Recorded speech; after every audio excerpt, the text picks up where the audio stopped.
précédemment dans Équilibre. Galahad, enragé par la défense de nos héros ainsi que par l'attaque subie par son allié, a demandé au juge un duel judiciaire.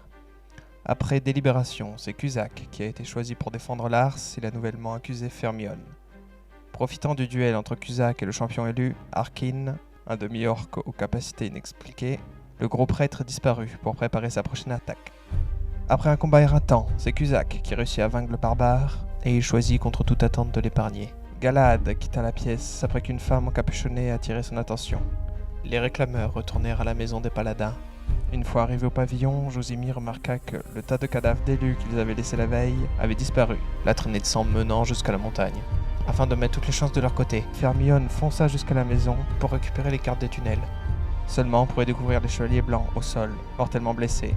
En effet, le prophète des étoiles, maintenant sous sa véritable apparence, profita de leur absence pour éliminer leurs alliés. Après s'être procuré une précieuse minute de répit en bannissant le monstre et éliminer son compagnon, l'envoyé de la reine Corneille rassembla les siens pour offrir au prophète l'accueil qu'il mérite.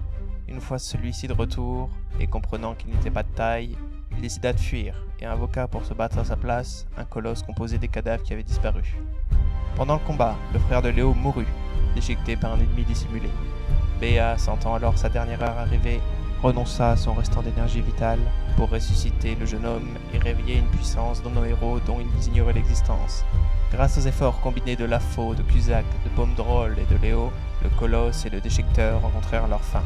Plus que jamais déterminés à abattre la créature qui les tourmentait et à rencontrer la veuve, les réclameurs décidèrent de s'enfoncer dans la montagne.